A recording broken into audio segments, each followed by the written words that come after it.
anxious. While Carney welcomes the Venezuela competition, Trump has announced that he's bringing 50 million barrels of Venezuela's oil to the U.S. At 8:30, surprise, surprise, we are joined by none other than Dr. Sylvain Charlebois, aka the food professor, to speak about RFK Jr.'s new food guideline and how they compare to Canada. My name is Nicole Hagen, and I'm too conservative for the conservatives. My co-host Rob Ambrose, not woke enough for the liberals. We are the political orphans. So let's get started because we are late, but let's get started. And I want to ask the Yes. people listening their opinion because for sure everybody has an opinion on that one. And I'm not sure myself. I saw the video and I'm like, hot damn. So before we get into Trump, the shooting in ice. Yeah. yeah. So before we get into what Trump is doing and we welcome our guests at 8:30, we need to speak about the shooting, the ICE officer fatally shooting a woman in Minneapolis today. I don't know, bro. I don't know. I don't know about this one. Yeah. I don't know. The mayor of Minneapolis is, the mayor of Minneapolis is calling it bullshit. Trump is saying it was warranted. I feel like it's somewhere between. I feel like it's somewhere. Yeah, we'll watch it first and then we'll talk. You have the video, right? Yeah. Don't say it. Don't say it. Just play the video for now. Let's just play the video. But I want to ask you guys in the audience, if you're watching live, let us know right now in the comment section. If you're watching this later on, you're watching the replay, I want to hear from you guys in the comment section because this one, I'm only talking about it because everybody's going to have an opinion. Everybody's going to have an opinion. So let's watch it. Yeah. It's good. It's good content. Okay.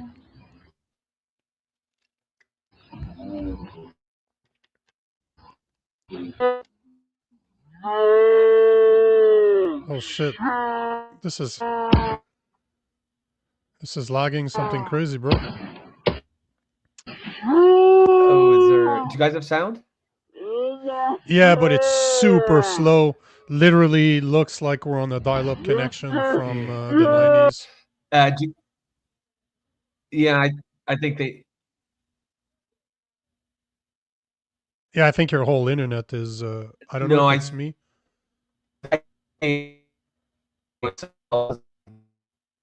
We can't hear anything you're saying, man.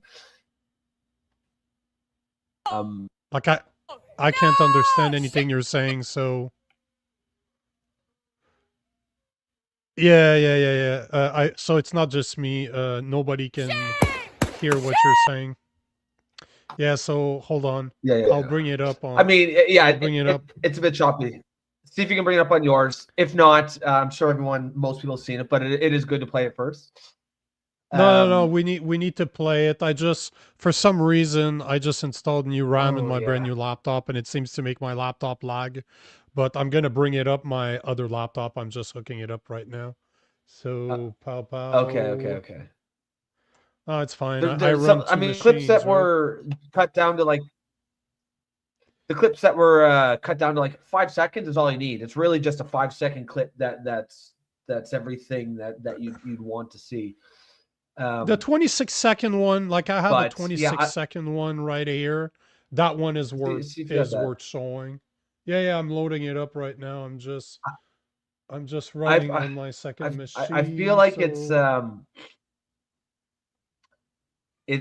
confluence of a lot of bad factors, even down to like the ice on the road. I think made it like... I think she tried to move a little, and then got it. We'll watch it first. Yeah, we'll see. I just want to make sure. Oh, there you go. There's volume, so let's see it.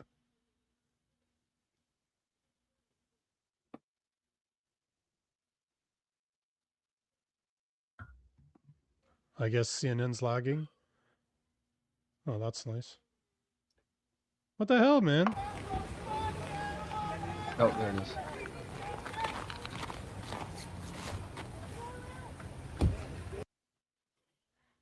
Seems to lag when it's large screen. When you put it up.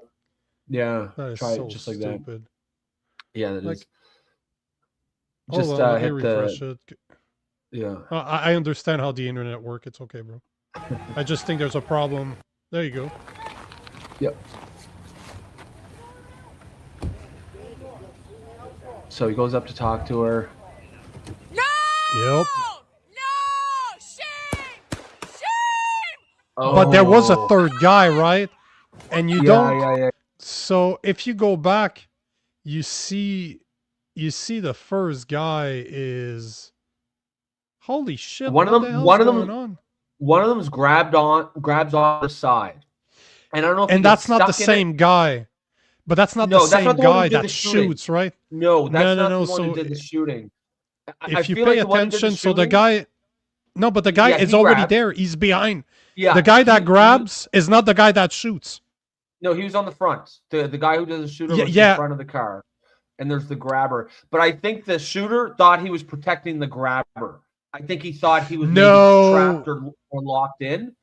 You don't think? No. If you look at the video, I found some high quality video and I was able to slow it down.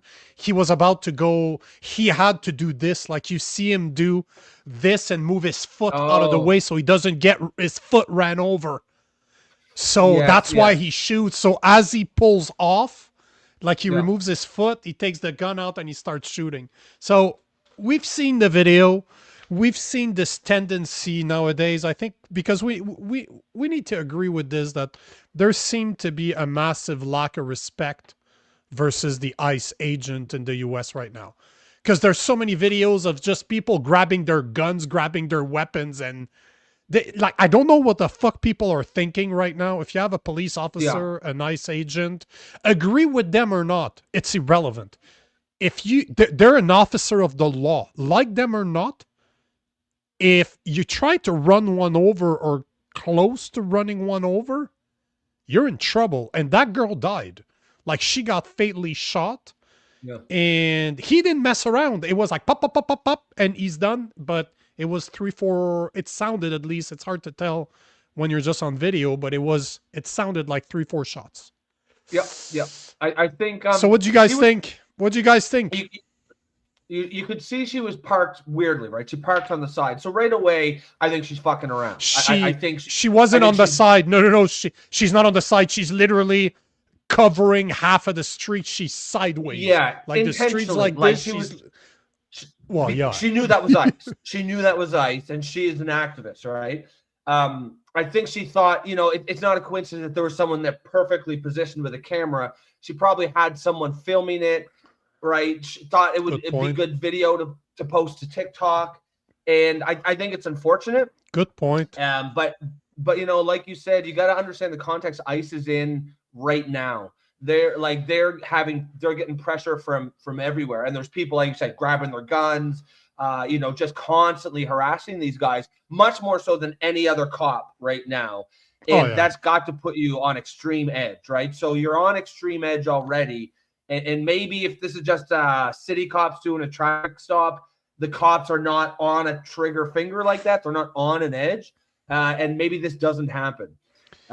It's hard to say it's entire, at first glance, it does seem a little excessive.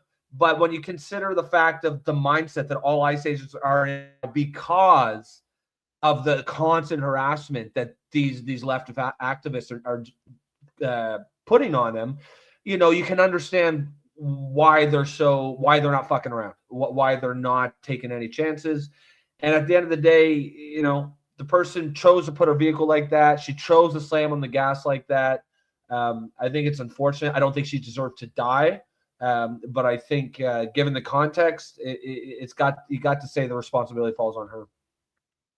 And man, I'm looking at the comment section. It's basically everybody is like, you know what? Basically, I'm going to paraphrase what people are saying. Fuck around and find out. That's basically what everybody is saying in the comment section. And you know what? Was it justified or not? I don't even care if it was. You did something wrong. You did not respect the authority. She put herself in that position. No matter what, you looked for it. Was it a bit extreme? Maybe. But one thing that I've learned, especially having been in fights myself, unless you're there trying to defend yourself, unless you're in the line of fire or you're the one that's being attacked, I'm not going to judge somebody's response to it if I'm not there, if I wasn't present, because you don't know how it feels to be right there, because a truck is a massive weapon. Most people don't understand that, right? They're just, oh, he just accelerated. Yeah, hold on here. If that guy fell to the ground, she ran him over, he could have died. And that's an attack on a federal officer. So however you feel about it, she fucked around and she found out. Now, is it extreme? Yes. Is something going to happen to that guy? No. Fuck no. Trump already came out and said, so. Hold on. No. He's, I got, hold on. I got his post. I got his post somewhere. Hold on. Let me bring it up. Because of course, like you got to remember too, if you're the agent standing right in front of the parked car, clearly we could see the steering wheel was turned to the right because the car went that way. But that's only obvious in retrospect. That's only obvious because of what direction the car went. If you're standing 2 feet in front of the car and you see extreme acceleration, you're not going to know that the steering wheel is put to the right until for about a second or two. And if it was headed straight at you, that's too late, right? You can't fuck around with that shit. No, I completely agree with you. So basically, hold on, here's Trump's post. So Trump's basically saying, I have just viewed the clip of the event which took place in Minneapolis. It is a horrible thing to watch. The woman screaming was obviously a professional agitator, and the woman driving the car was very disoriented, obstructing and resisting, who then violently, willingly, and viciously ran over the ICE officer who seemed to have shot her in self-defense. Based on the attached clip, it is hard to believe that he's alive, but is now recovering in the hospital. The situation is being studied in its entirety. So basically, there's nothing. See, but the reason these incidents keeps happening is because of the radical left is threatening, assaulting, and targeting our law enforcement officers and ICE agents on a daily basis. They are just trying to do their job of making America safe. We need to stand by and protect our law enforcement officer from this radical left movement of violence and hate. So I think he's a federal officer, and that is somebody that Trump could pardon. You know what I mean? So if he's brought up on federal charges, that dude's walking. That dude is walking. Like it's pretty clear. It's pretty clear. I don't think anything will happen to him. I just want to quickly take this comment. Penny says, but hold on, before you do, I suggest to people to go watch what the mayor of Minneapolis said, and he basically said on air, this is bullshit, as in this was not right at all. Yes, he literally said this is bullshit on air. So, wow. Yeah, it's worth going to watch. Yeah. Penny says, careful what you support, boys. This could come home to bite. No one should support this power trip. I hear you. I hear what you're saying. I don't see it as a power trip. Even if you could, I think you could make an argument it was excessive, but I think it was in the moment instinctive behavior excessive. I don't think this was, a power tripping ICE agent going around just murdering people. I think given the context of all the pressure ICE is facing, which they should not be, even if you could call this killing unjustified, I don't think it like I said, you can make that argument. I don't think you can make the argument this rises to criminal excessive force or anything like that. And Penny, the thing that I will agree with her is that I don't want the government to have the power to willingly killing people left, right, and center because they don't agree with their political stances, right? I don't want that. I don't want the government to have that type of power. That's not what this is. There's parts of Trump's message saying we need to obey and respect law enforcement. Hold on here. There's time that law enforcement is wrong, and that happens often, but there's times that they're right, and there's time like this where it doesn't really matter. The woman stepped on the gas when a guy was telling her to stop and to get out the vehicle. He's literally strapped on the truck, and she almost ran over another guy. So is it warranted or not? I'm not sure, but I like what you said because I didn't think about it.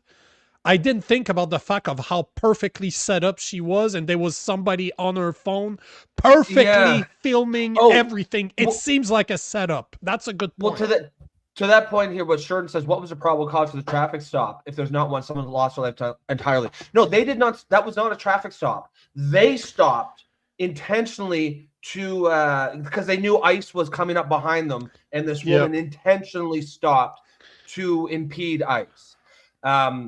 So there was a raid going on. They were going after someone to remove them from that neighborhood. She parked her car in the middle of the street, and they moved her. That's the information we have up to now. That's what the ICE agents were going up to her to say, get the fuck out of here, move your vehicle, move your vehicle. Yep. She took off like she did. There happened to be an ICE agent in front of her who probably felt an immediate threat. Which again, you hear that squeal, right? That's all you need to hear. You're not going to assess, is she turning right or is she coming straight? By the time you figured it out, you'd be cooked. So, I think the fact that she put herself in that position makes a difference. That's one that I think a lot of people don't understand how much ICE is getting harassed. It's not just the grabbing of guns and yelling. There are actually groups, I guess they're Antifa associated, and they're going around in like unmarked trucks that they buy for this purpose and smashing into ICE as they drive. Like this is happening in a lot of these cities. So, that is the context that these guys are operating under. And in that context, it's hard not to put most of the blame on the person who put themselves in that position to impede an ICE operation and then squeal out of there with an ICE agent standing right in front of her. However you feel about this, I think we can agree on the sentiment that's been growing, especially from the left, where they do really dumb shit and somehow they're surprised by the consequences of their actions.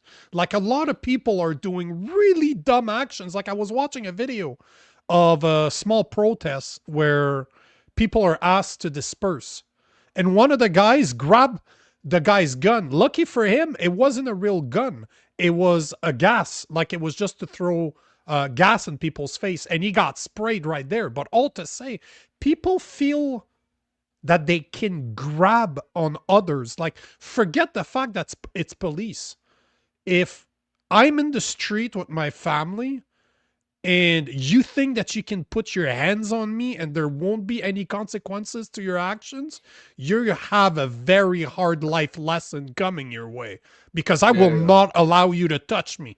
If you put your hands on me and you don't have good intentions, I'm knocking your ass out cold, and I don't ask any fucking questions. So imagine if you're a police officer. Imagine if you're somebody that works for the federal law enforcement, like ICE, for example. So as much as I don't necessarily I think it was a bit excessive, but like I said earlier, it's very hard for us to say that it was excessive when we weren't there. Like, there's nothing worse than a judge in a self-defense case that said, oh, you should have shot her in the knee. Motherfucker, please. Do you know how hard it is to shoot? There's a good reason you shoot center mass, because it's center mass, it's big, you have less chances of missing. But that guy seemed like it was a good shot, though. Just saying, he didn't see.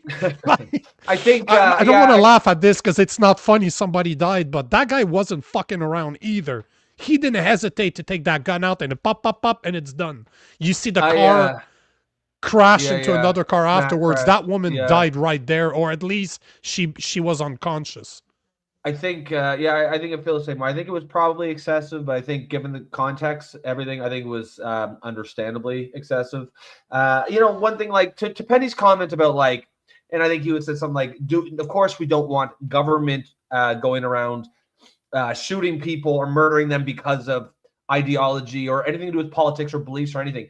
If there was any sense that this shooting was like ordered or coming from government orders, that they should just not take any shit and shoot everyone you see who tries to cause any problem, I would be firmly against that. Like, I'm thinking like a Kent State shooting, back in like the 70s or the late 60s, when the National Guard was called out to riots at Kent State. They opened fire on students. And you could tell that was ordered, right? It was they were told not to take shit from these kids, and so they murdered a bunch of them. That would be a different thing. This is a guy who's fucking spooked because there's a car squealing at him from 2 feet away. This is not an order from higher up. This is not any form of government policy. This is a guy who's on edge because ICE agents have been harassed just trying to do their jobs, a job that the American people broadly support.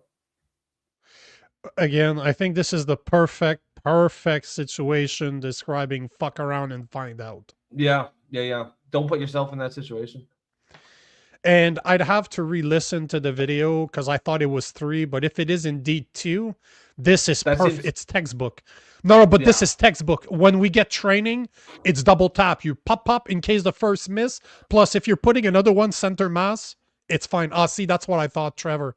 He's saying 3, which the third is weird because I've been trained on double tap, right? Pop on any target. I heard 3 too, but it's often hard to hear when you're just listening to a video, right? You weren't there, you didn't see. I'd like to see how many bullets are left in the mag, but yeah, that's the perfect description of fuck around and find out. Yeah. If we could take, you want to take a couple of the responses here because it looks like people. Yeah. I wanted to talk about what Trump is doing for the oil and gas, but we'll talk. Let's take some comments until Sylvain, the food professor, shows up.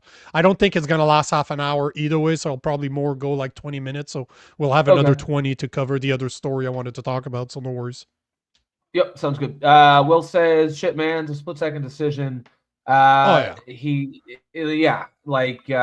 clearly he supports it. Trevor says she's a paid protester. She's not from around there. Also.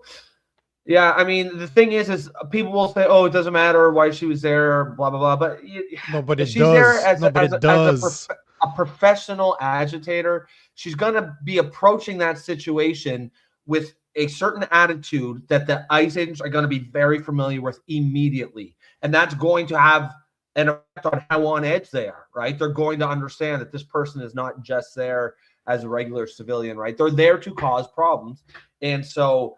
When you know that about someone and then you're standing a foot in front of their car and it squeals because they just hit the gas, I mean, that's when shit happens. That's when shit goes wrong. These guys do only have a second or two. Prairie says, I agree, fucking man. Right. Yeah, Prairie says, fucking right. There's many times they're wrong. Oh, yeah, but yeah, for sure. And I think you're saying, do you more or less agree with this one or think this is fine? But like, you've got to be vigilant, of course. If there are lots of times when government or police or what have you, federal agents do use excessive force, and we need to be able to look at this as a case by case basis. Will says ICE is on fire all the time, split second decisions. Yeah, I mean that's kind of my mindset as well.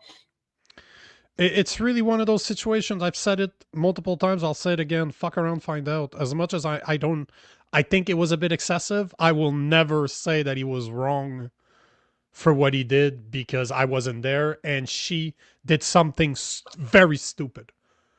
Very, very dumb. Yeah. Yes. Yeah. And nothing else. She should not have put herself in this position.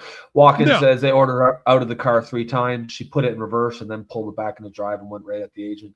Yeah. And again, in retrospect, we're able to see that she was clearly had her steering wheel to the right because the car did go that way away from the agent, but he would not have known that for a second or two. All he would hear is that noise. He knows he's standing directly in front of it by a foot or two. She very well could have been aimed right at him. And by the time he realizes that she's not turning, it's too late. It's all on her. At the end of the day, that's 100% on her.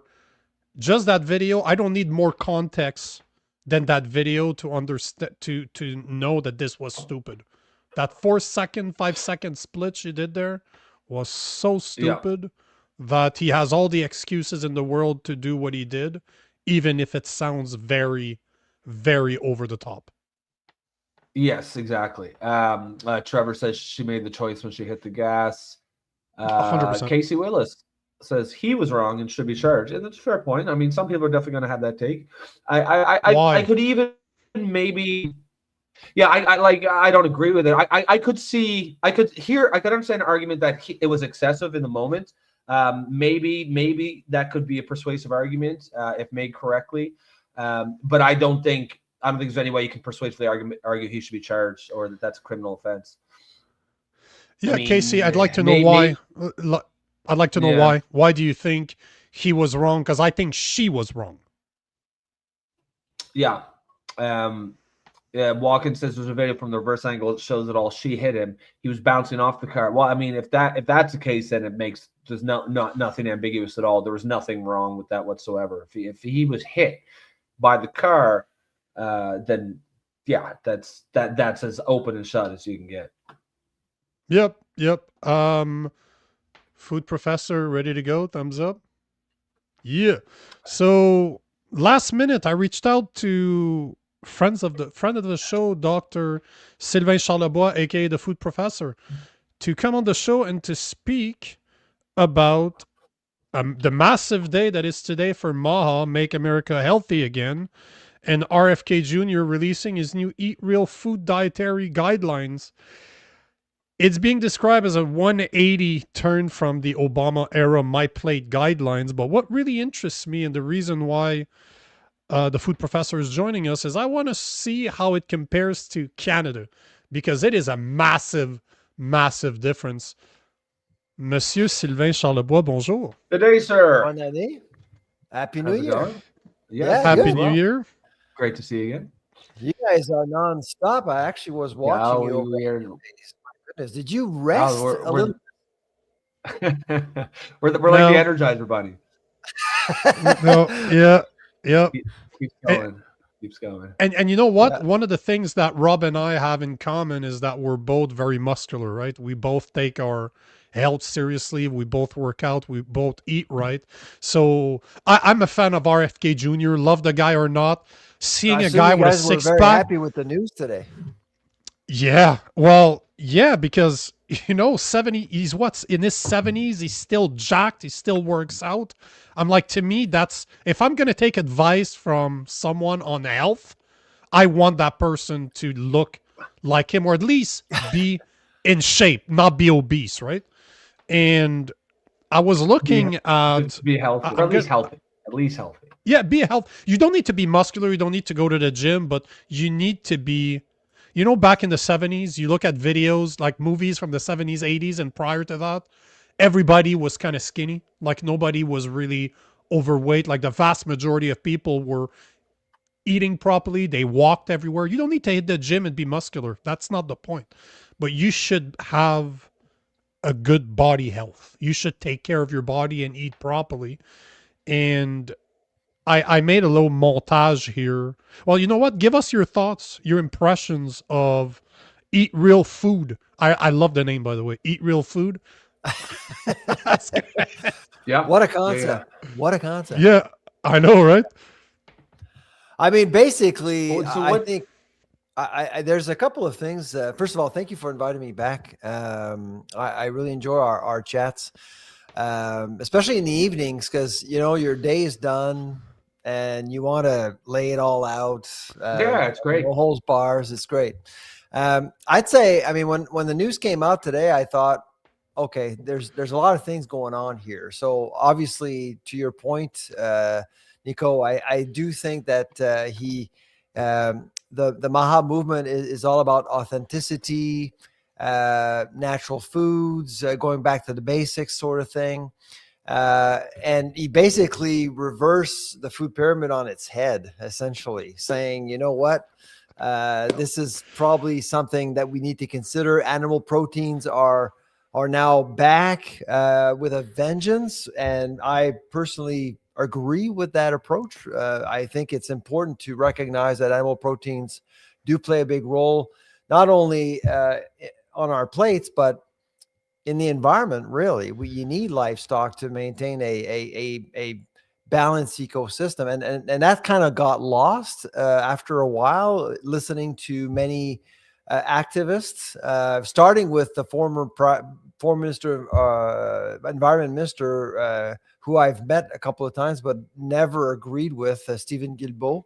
He was a radical and was completely against meat consumption generally speaking, because he felt that it was Wow. a betrayal towards the environment. And so I think the MAHA movement is really thinking beyond that, above that, and is looking at just like what is science saying, but what do we need to honor? What do we need to do? And I think the message we got today from RFK Jr. and the MAHA movement is that, yes, dietary science is important, but at the end of the day, if all countries around the world, and this is important what I'm about to say, if all countries around the world were to follow dietary sciences right now, everyone would eat the same thing.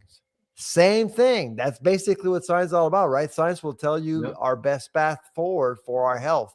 But when it comes to food, you have to celebrate, culture, topography, geography, traditions, and things like that. Canada is an animal protein producer. It's important to recognize that. And I do think there are lessons to be learned here with what happened today.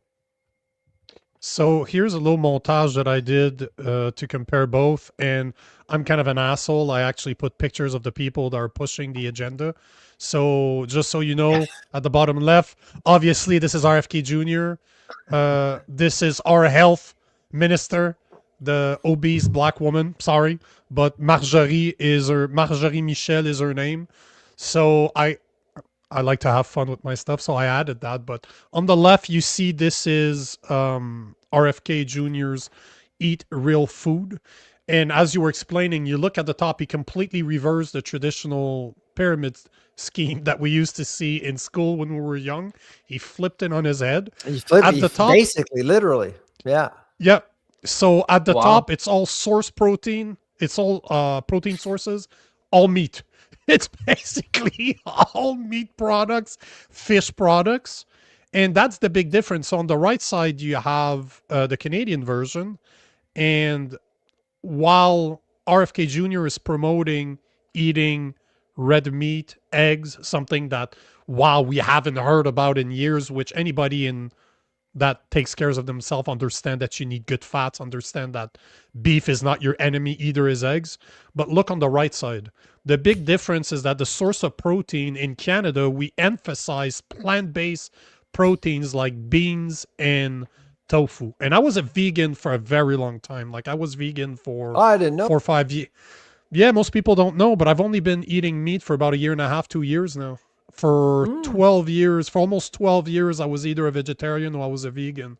And I literally weigh 30 pounds more muscle than I was when I was a vegan. Like it's not good for you. I did it for spiritual reasons, not because it was good for me, but all to say, what do you think about that? Just on well, actually us and them, right?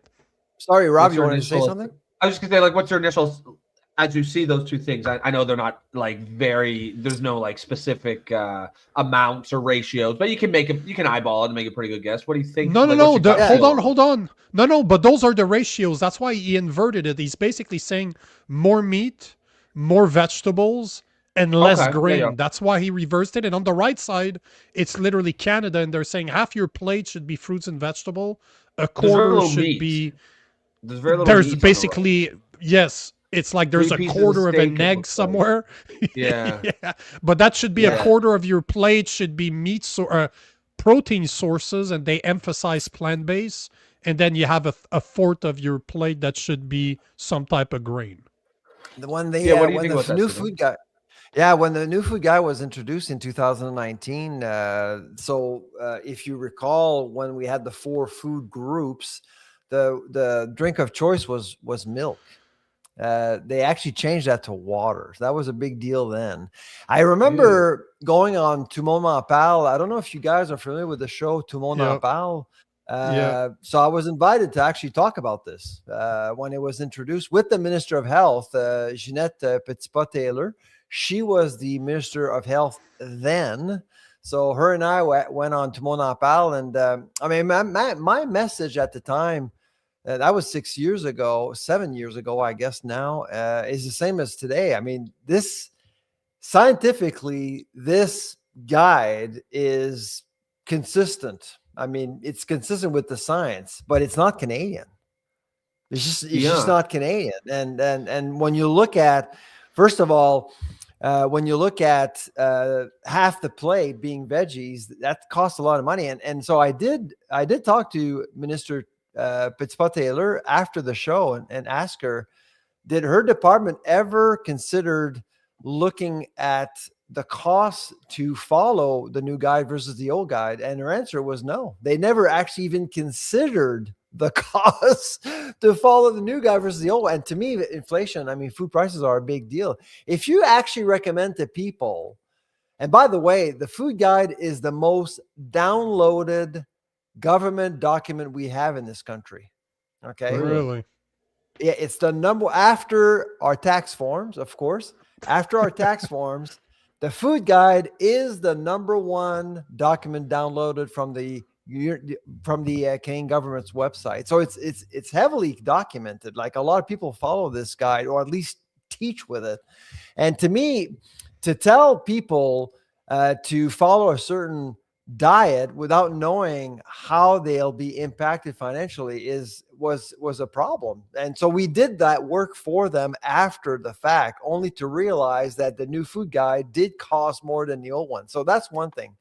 But going back to the US, I think fundamentally RFK's approach is simply this compared to Canada. In Canada, okay, the focus is very much about outcomes, not outcomes, but in terms of what actually is happening in the food industry. So they'll label things like processing and meat and animal proteins and things like that. In the US, since RFK has been in power last year, his focus is very much about dieting, lifestyle. I mean, those are things you hear a lot with Health Canada. You don't hear food guide with lifestyle. And the other issue with RFK is that he's made ingredients his enemy: sugar, sodium, additives like red number 3, for example. Yeah, I mean, those are problems we have in Canada. And despite the food guide we have, we're still trying to resolve these problems right now. So while in the US, they're basically targeting actual real problems they have in Canada, it's all about ideology.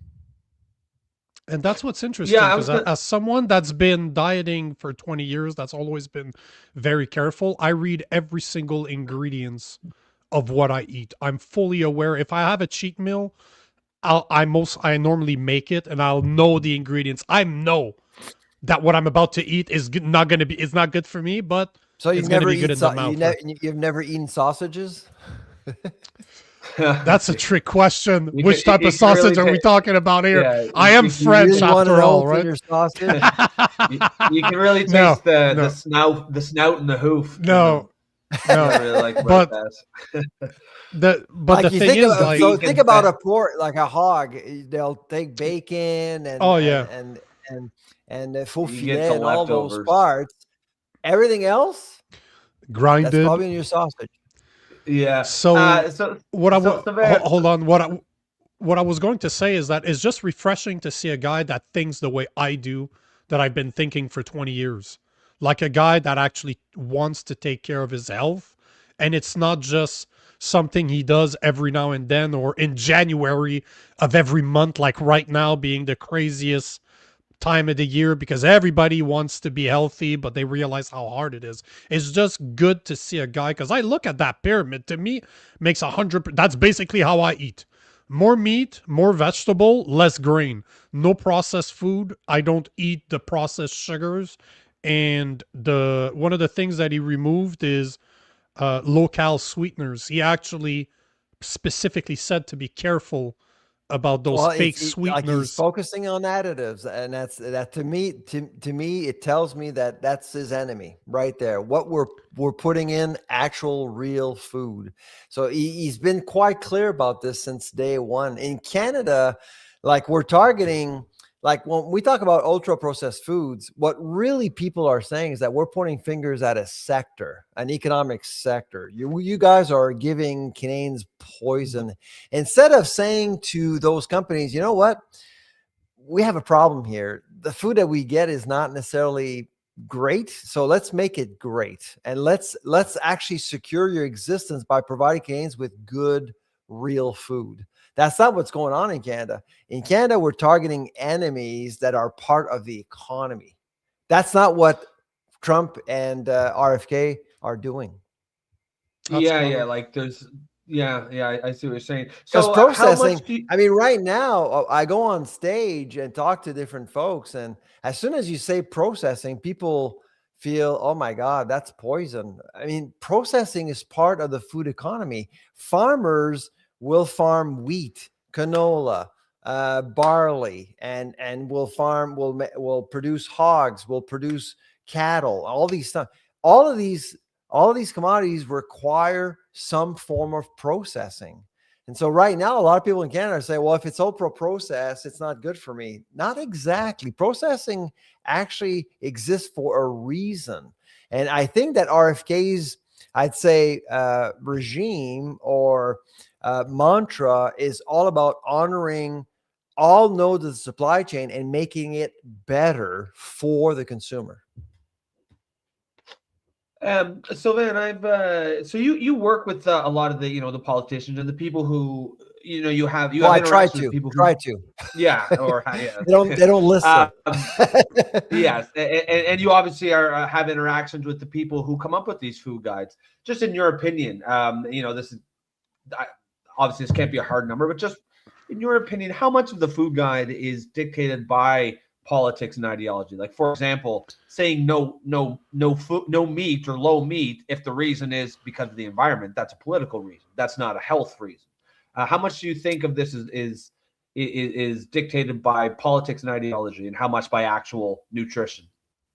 Well, it's a great question. I'd say, I mean, when you look at the Canadian Food Guide, when Health Canada tells me that there was little or no intervention from industry to design the new guide, I actually believe them. But here's the problem.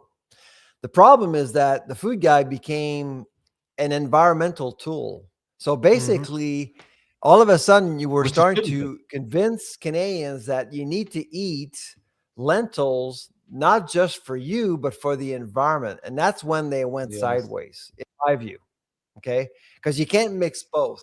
At least from a food guide perspective, which is probably arguably the most important food policy we have in Canada, because it influences institutions, hospitals, everything, really, senior homes.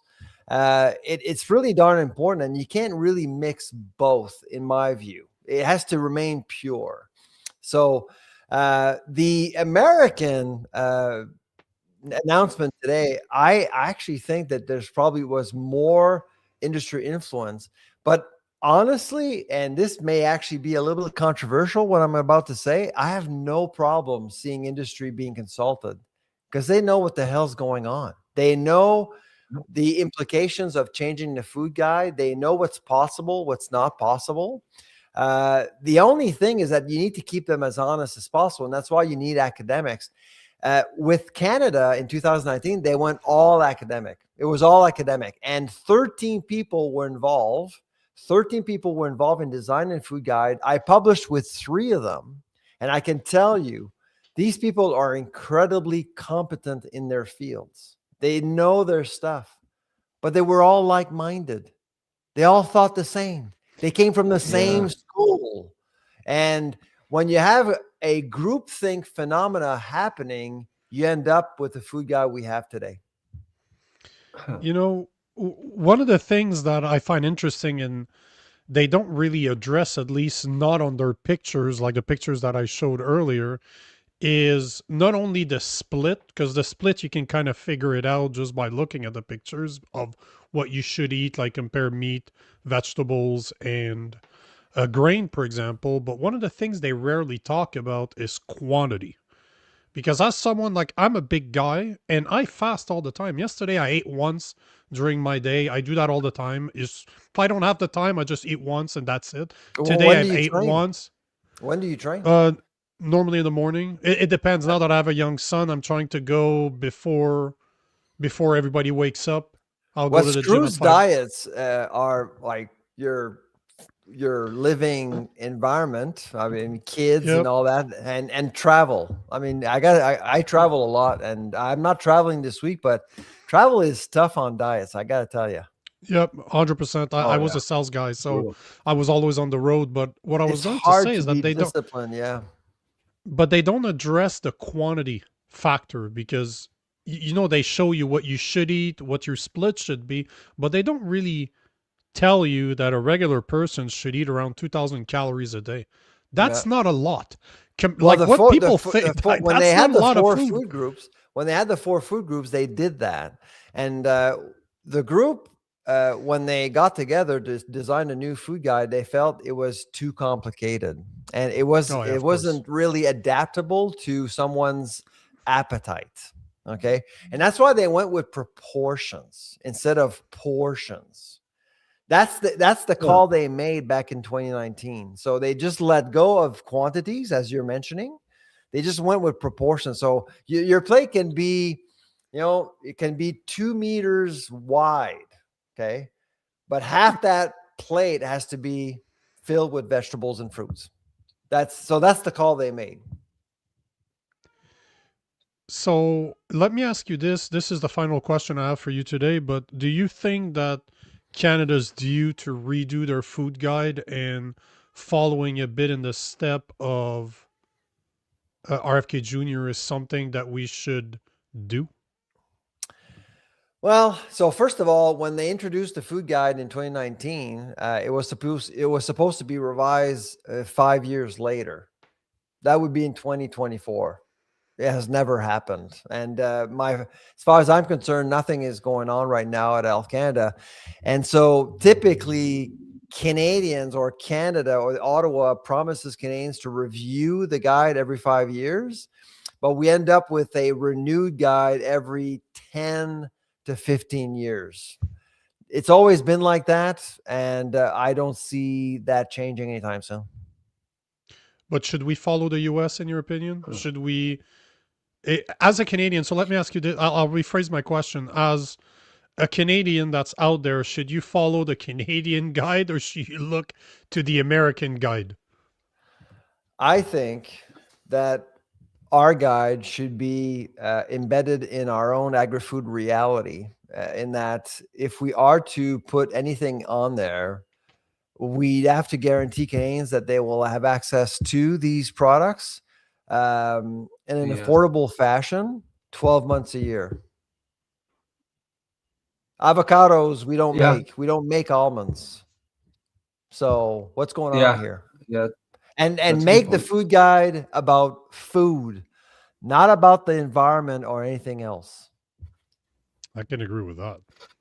Yeah, absolutely. Do you think that there's a value in, because it seems to me, say like RFK is talking about whole foods, that seems to be almost like a completely separate way to discuss food and eating than saying portions or proportions or whatnot. And you know, we don't do the 4 food groups anymore, but the food is still in groups. It's still protein. It's still grains. It's you know. Well, RFK's play.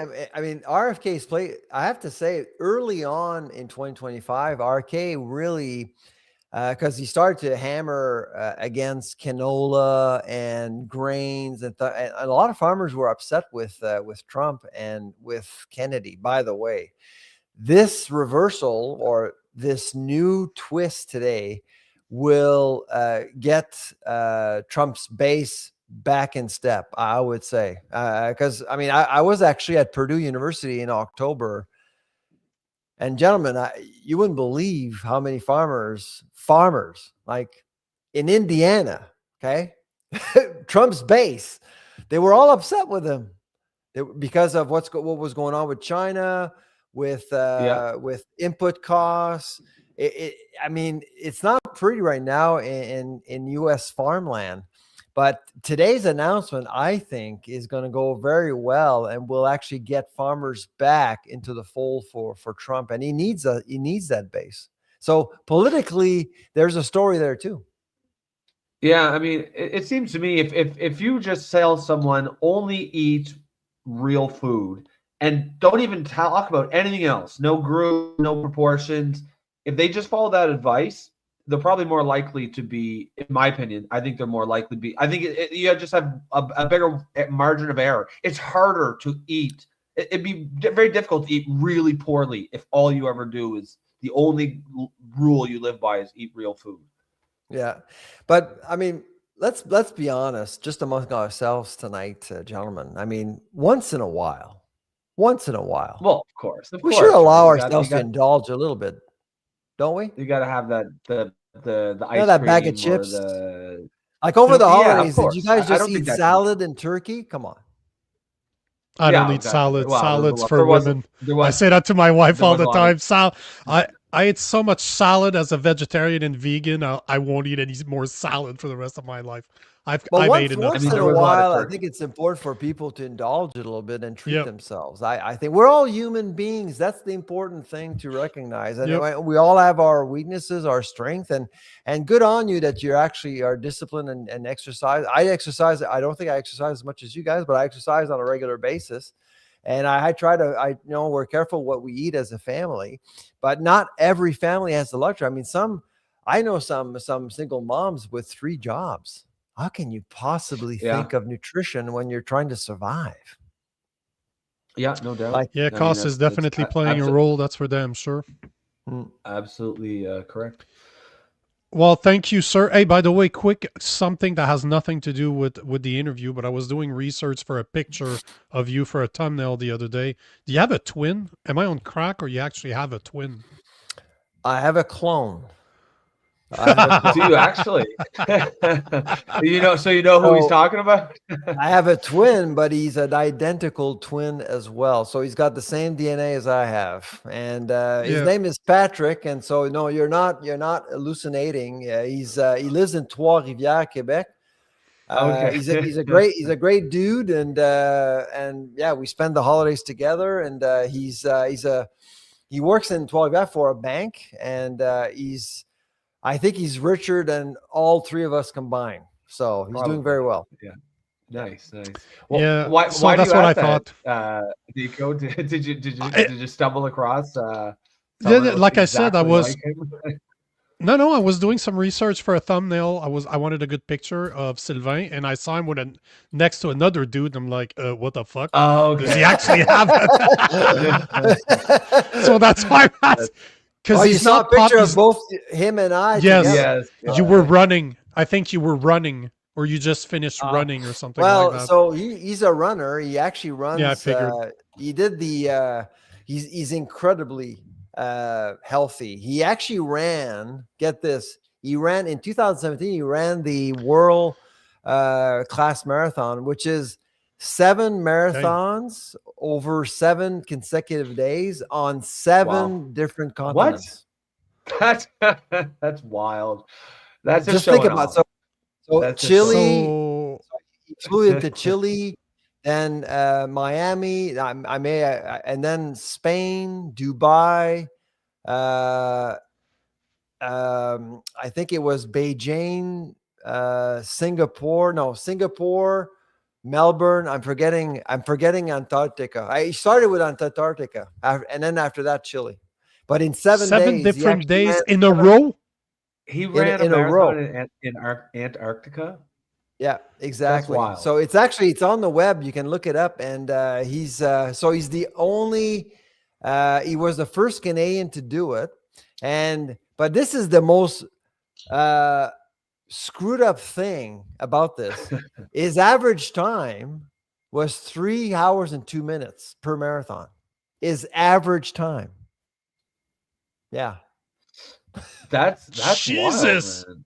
So how many people in the world have ever done this? So now I think so he did it in 2017. I believe 3 other Canadians have done it now. And so but every year, so obviously they charter a plane. You have to spend, I think the price tag, probably like I said, it's 72,000 euros to be in this race.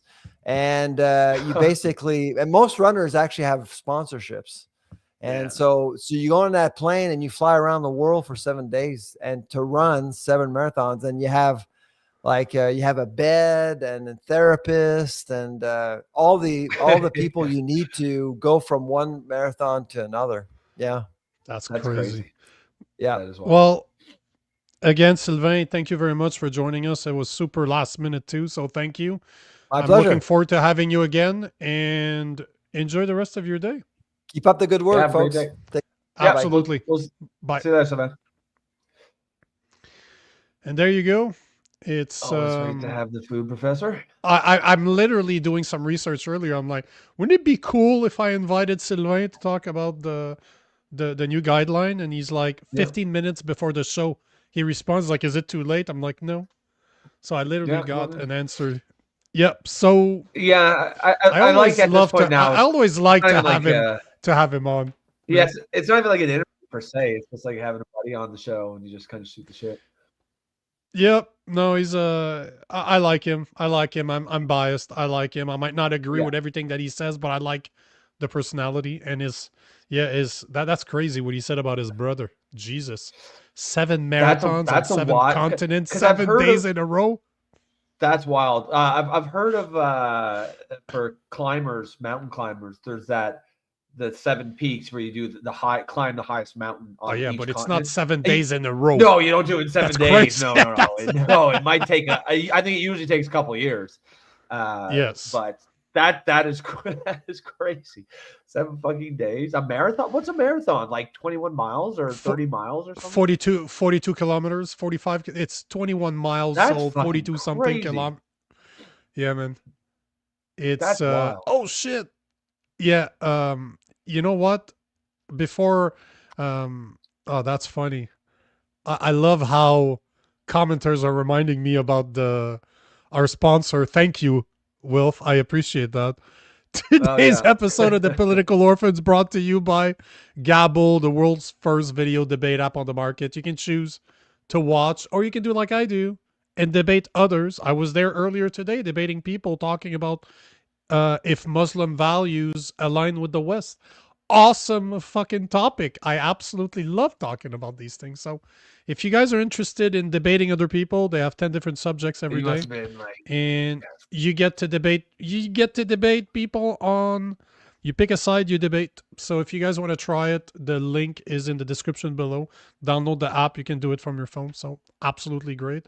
All I was going to say before we go to the next topic is that there's a video on YouTube. I don't know if it's still there, but it's about a Canadian mountain climber. The guy is absolutely insane. Marc-André something. He's from Vancouver.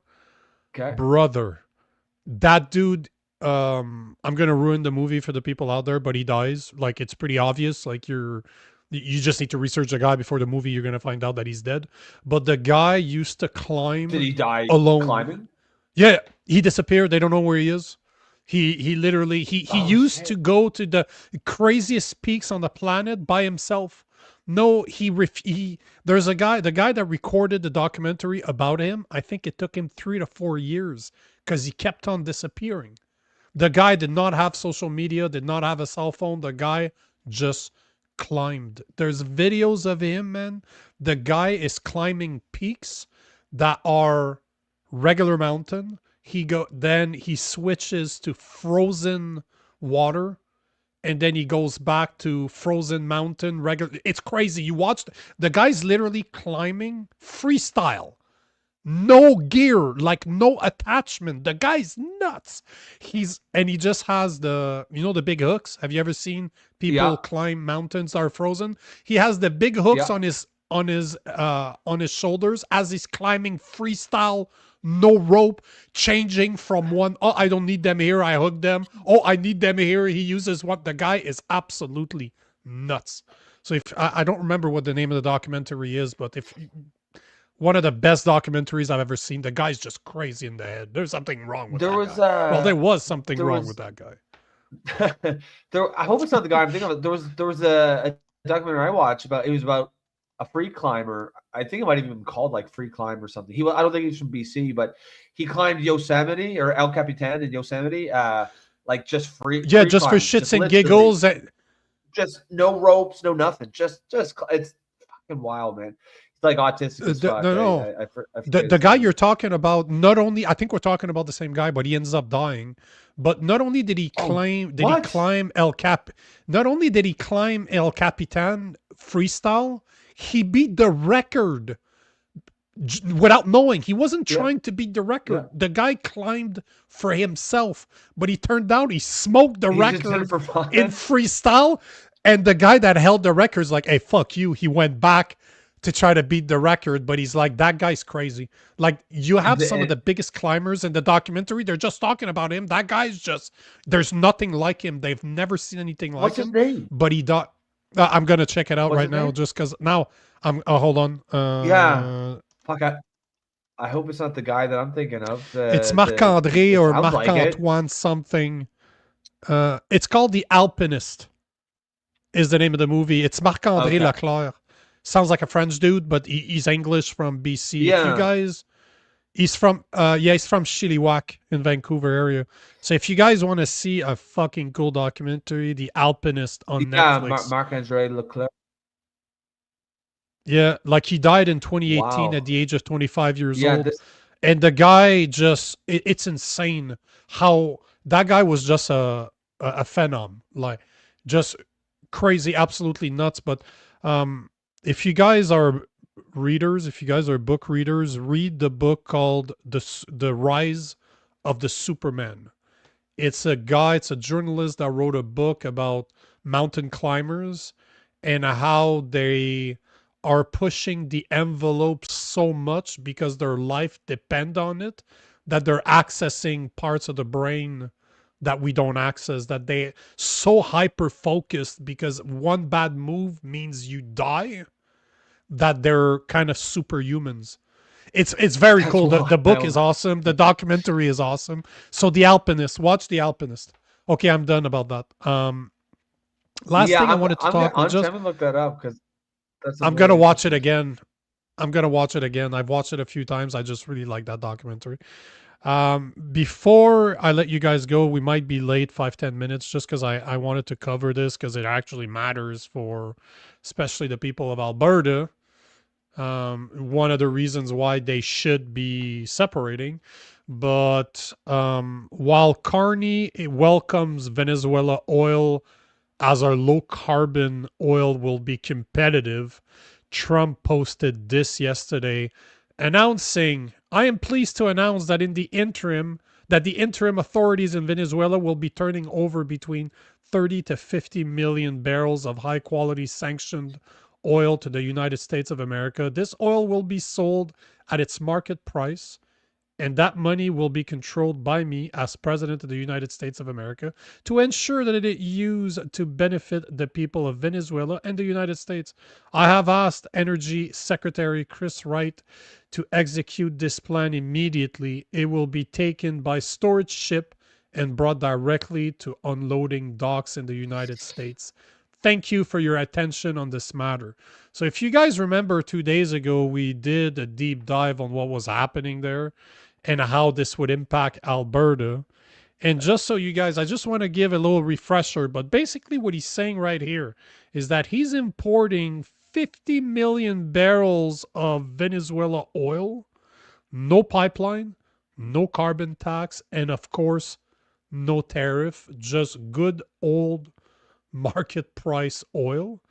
And if you guys remember, we have a $170 billion industry with the US. We export 97% of our oil, of our crude oil to the US. That's $170 billion a year. And I don't know if you remember, but I was explaining that there's two main markets in the US. You have the Midwest, which is about 62% of our oil goes there. That's not the part that we're talking about. This would take 10, 15 years to replace because there's no docks. You need pipelines, and Canada has the pipelines already built. So it's going to take a long time to replace it. But the problem that we're looking at here is about 20% of the US, or 20% of our exports go to the Gulf Coast, which this is what Trump is talking about here, that you can bring in through tankers because it's right on the coast. There's no need for pipelines, and they bring it to Texas. Those are the same refineries that Alberta uses to refine their high sulfur oil, just like Venezuela. So not only is he bringing in millions of barrels cheap with no tariff, no carbon price, no green agenda bullshit pricing added to it, but he's sending them to the same infrastructure that Alberta uses. And we're talking the low estimates right now, like analysts from I think it was TD. At least there's a guy by the name of Charles Saint Arnaud, used to work for the Bank of Canada, estimates that 10% of our exports are at risk right now. Not 5 years from now, right now. That could be replaced because Canada produces about 400,000 to 500,000 barrel a year, that goes to the Gulf Coast. And just with the announcement of Trump taking over the infrastructure in Venezuela, we are looking at the WCS. I don't know if you know what the Western Canadian Select discount is, but the Americans are not giving us market value for crude oil because of its like high 20% sulfur. below the market. So normally on a good day is like $13.60 off of a barrel. So we're removing, if the barrel is around $75, they're paying about, just since yesterday. I wrote a post about this yesterday. This industry that we're talking, that 20% that serves the Gulf Coast, was worth about $32.9 billion. Overnight, it went from a $13.60 rebate to a $14.45 rebate. Overnight, just by Trump saying, of course it is. Yeah, so I mean, we're really talking about replacing 10% of their oil, of Alberta oil, overnight, because just those 50, I have those numbers somewhere.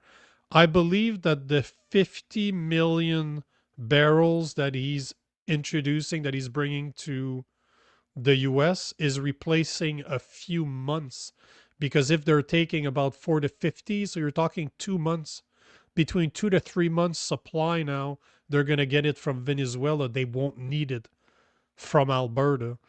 And it's estimated too, in the short run, analysts from Citi and TD are saying that all Trump needs to do is lift blockades, fix basic infrastructure, and Venezuela could add a 500,000 per day more barrels. So you're talking 182 million more barrel a year.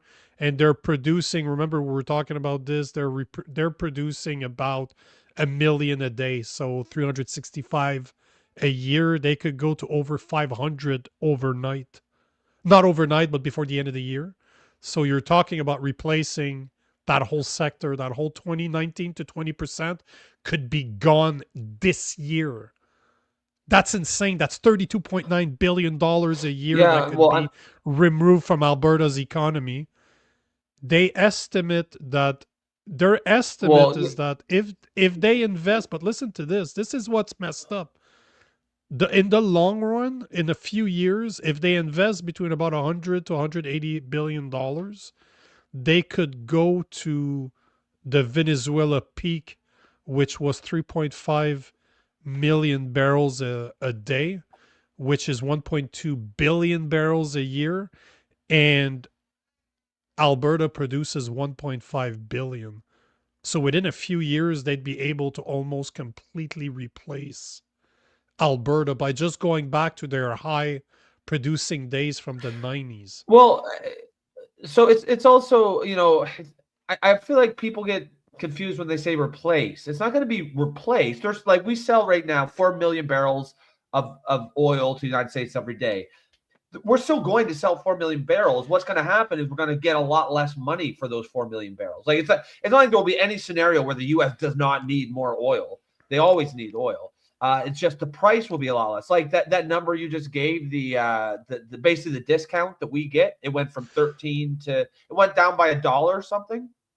Almost. Which It means went from 1360 to 1445 from yesterday, like overnight. So literally. that's $1. That's $1.20. That's $1.20 difference, which means No. get $1.20 less.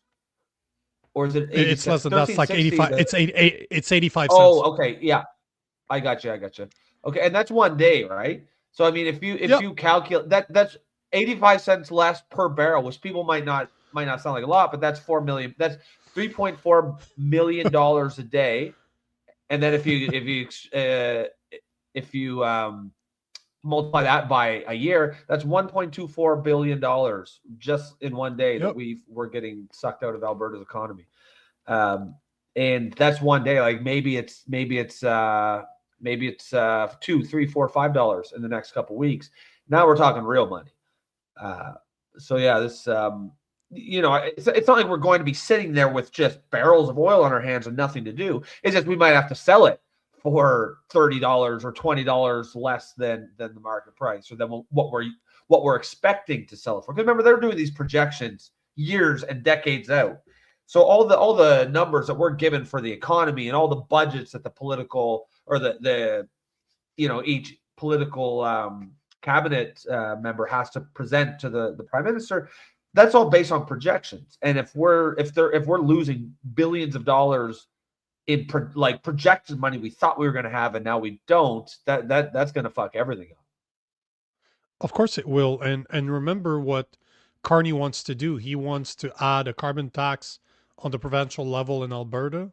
He wants to add the pathway carbon capture project fees added to this. And by my calculation, you're looking at over 20% increase in price compared to the world market. So we can't compete. We're talking about the exact same oil too. That's the problem, right? Venezuela has about the same content of high sulfur in their oil. Their crude oil needs to be cleaned, just like ours.